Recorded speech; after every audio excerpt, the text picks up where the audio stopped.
If you think you know what is hiding beneath our feet, you are wrong. Deep in the Vietnamese jungle, a team of geologists just cracked open a seal that has been closed for 12,000 years. It's not just a cave. It's an actual world in Vietnam. They were looking for a new cave system. Instead, they found an ecosystem that defies the laws of physics and a structure that nature did not build. This is the world's biggest cave. The rest of this stuff is just building up to it. That is amazing. That's 1.5 kilometers away. That is huge. What they found inside is not just a geological anomaly, it is a warning. And the craziest part, the signal coming from the dark isn't just staying in Vietnam, it is calling out to something else. The impossible empty space. For decades, the scientific world believed we had mapped the limit of Vietnam's massive cave systems. We thought we knew every corner of the Phong Nha Bang National Park. After all, this is home to Hang Son Doong, a cavern so titanically huge that you could park a 40-story skyscraper inside it and still have room for a drone to fly over the roof. It is a place where clouds form underground and jungles grow in the dark. But here is the catch. In late 2023, a geological team was running a routine LiDAR scan over a section of the jungle previously thought to be solid limestone. LiDAR works by shooting millions of laser pulses to strip away the vegetation and see the ground beneath. Usually it returns a bumpy map of the forest floor, but this time the software crashed. The team thought the machine was broken because the return signal kept vanishing. It was showing a void so deep and so wide that the computer interpreted it as an error code. They reset the system. They calibrated the sensors. They flew the drone again. The result was the same. There wasn't just a cave down there, there was a mega structure of empty space sitting directly beneath an untouched mountain. And get this, the shape was wrong. Caves are chaotic, they are messy, formed by water eating away at rock over millions of years. They twist and turn randomly. This void showed perfect symmetry. The corridors were rounded with mathematical precision. A senior geophysicist on the team reportedly stared at the screen and whispered that nature does not draw straight lines. That triggered an immediate off-the-books expedition. The entrance had been sealed by what looked like a prehistoric rock slide, meaning no human being had stepped inside for at least 12,000 years. Local villagers had warned the team, claiming that specific patch of jungle was bad ground. They said birds refused to fly over it and that the silence there was too heavy. Thermal cameras confirmed the weirdness before the team even broke the seal. The area was radiating heat, not the kind of heat you get from the sun or rotting vegetation, but a steady thermal pulse rising from the earth. Even though there is no volcanic magma within hundreds of miles of this spot. When they finally drilled through the debris and dropped a sensor into the first chamber, the temperature reading plummeted. It dropped nearly 20 degrees Fahrenheit in seconds. Yet strangely, warm mist was rising from the floor. It was like the cave was breathing. The acoustics were the next red flag. When they sent a seismic ping, basically a sound wave to map the depth, the echo didn't bounce back normal.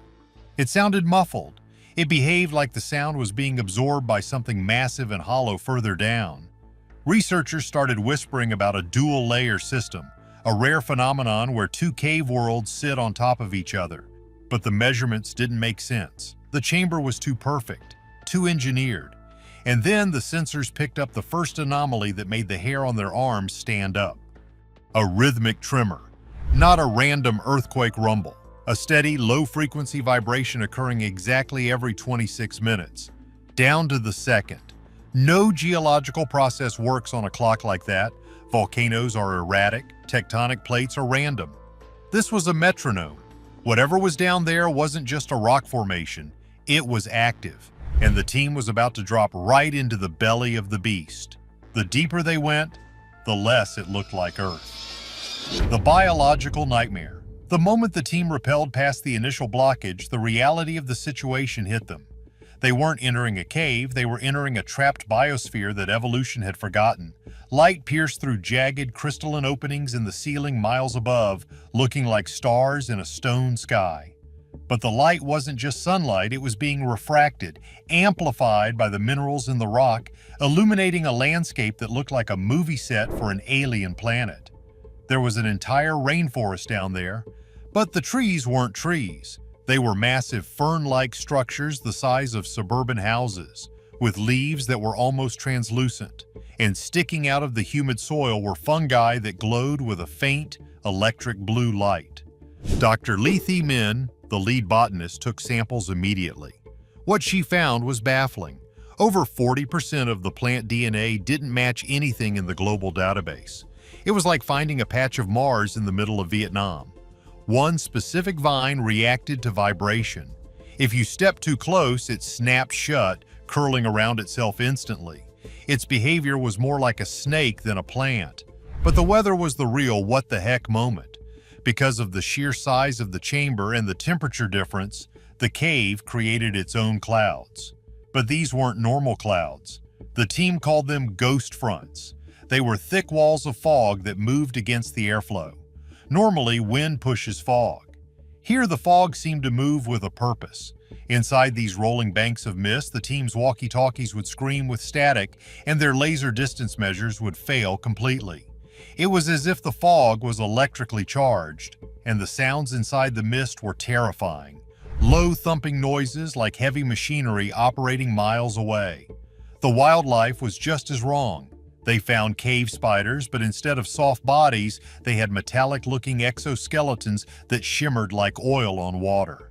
They found lizards with no eyes that swam through the wet mud like fish. But the star of the show was the lake at the center of the primary chamber. It was a perfect oval. The water was crystal clear but incredibly dense. The rim of the lake was lined with black stones that looked like obsidian. When a researcher tapped one with a trekking pole, it didn't make a clack sound. It rang like a bell. The water analysis came back hours later, and it was baffling. The water was rich in minerals usually found near deep-sea hydrothermal vents, the kind you find at the bottom of the Pacific Ocean, not in a mountain cave in Vietnam. How does an ocean ecosystem exist inside a landlocked mountain? So here is the deal. This ecosystem had been sealed for thousands of years. It should have starved. It should have run out of oxygen. Instead, it was thriving. It was energized. And then the team found out why. They pushed past the lake, through a wall of steam, and entered the next section. That is when the geology stopped and the impossible began. Nature creates chaos, but this room was built by math. The geometric anomaly. As the team moved into the third chamber, the vibe changed instantly. The humid, organic smell of the jungle vanished. The air here was dry, sterile, and smelled faintly of ozone, like the air after a lightning strike. The walls changed too. They shifted from the rough, natural limestone of the upper caves to a dark, metallic stone. At first, they thought it was basalt, which is volcanic rock. But when they touched it, it was smooth. Too smooth. The walls curved inward, forming a perfect arch that ran for half a mile. There were no chisel marks, no signs of erosion. It looked like the tunnel had been melted into existence by a laser. And get this, the floor was covered in small, coin-sized stones. But they weren't sitting on the ground. They were floating, hundreds of them, suspended about 3 inches in the air, hovering perfectly still. When a physicist from the university tried to push one down, he felt resistance. It felt like pushing 2 magnets together. But here is the crazy part. The stones contained 0 iron. They weren't magnetic. They were being held up by a localized anti-gravity field or some kind of acoustic levitation. This breaks everything, one of the researchers was recorded saying. This shouldn't be possible. The deeper they walked, the weirder the physics became. The stalactites on the ceiling didn't hang straight down. They spiraled. They looked like corkscrews. Gravity in this room was behaving like a fluid, swirling around instead of pulling straight down. Then they found the sheets. Embedded in the walls were thin, crystalline panels. They looked like glass but were harder than diamond. When the team spoke near them, the panels pulsed with light. They were reacting to the sound waves of the human voice. It gets stranger. The sensors picked up that heartbeat signal again, but in this room it was louder. A pulse every 42 minutes now. It was coming from behind a section of the wall that was warm to the touch. This wall wasn't rock. It was a hollow metal alloy. When they tried to drill a sample, the diamond-tipped drill bit dulled in seconds. It didn't even scratch the surface. The implications were terrifying. If this was a natural formation, it defied every rule of geology. If it was artificial, it defied every rule of history. This structure was buried under layers of rock that were millions of years old. Who could have built a high-tech resonance chamber before humans even invented the wheel? Just as the team was arguing about whether to turn back, a geologist tripped over something half buried in the dust. It was a circular stone slab, and carved into it were symbols. They weren't random scratches. They were complex, geometric language. The writing was older than civilization itself. The hive-mind connection. The symbols on the slab sent a chill down everyone's spine. They bore a striking resemblance to Proto-Elamite, one of the oldest undeciphered writing systems on Earth, but these were far more complex. The slab was covering a pit. When they lifted it, the sensors went haywire. Below the slab was a shaft that went down into the dark. Radar showed it was lined with hexagonal chambers stacked like a honeycomb, and suddenly the signal changed. It synchronized. At the exact moment they uncovered the pit, the rhythmic tremor in Vietnam synced up with another signal being monitored thousands of miles away. A research station in the Arctic near Svalbard had been detecting a mysterious pulse from beneath the ice for months. They had no idea what it was, but the moment the Vietnam team moved that slab, the Arctic signal locked in. They were beating in unison. And it wasn't just the Arctic. Archivists later matched the frequency to the infamous well-to-hell recording from the Soviet drilling project in 1987. That wasn't screaming souls, it was this signal. The earth was ringing like a bell, and these caves were the clappers. This led to a terrifying theory. The cave wasn't a shelter, it was a machine. A global network of transmission points buried deep in the crust, waiting for a trigger. But the team didn't have time to ponder astrophysics because they realized they weren't alone in the room. On the upper walls of the honeycomb shaft, they saw nests. Hundreds of them. They were made of a waxy gray substance, and they were moving. Creatures roughly the size of a human hand were crawling out. They were translucent, with pale gelatinous skin. They had no visible mouths, but they had eyes. One single central eye, and the pupil wasn't round. It was a hexagon. A zoologist on the team froze.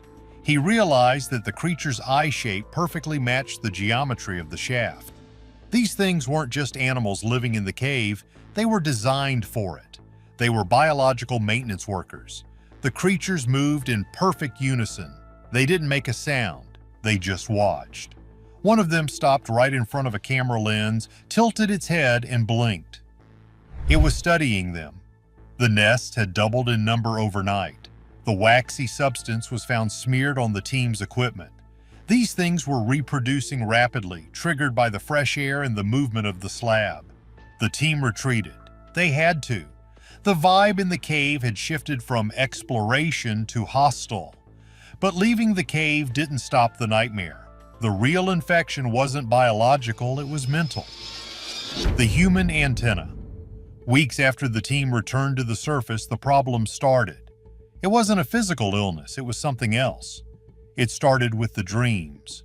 3 different members of the expedition reported the exact same nightmare. They were standing in a black void watching a hexagonal light pulse beneath their feet.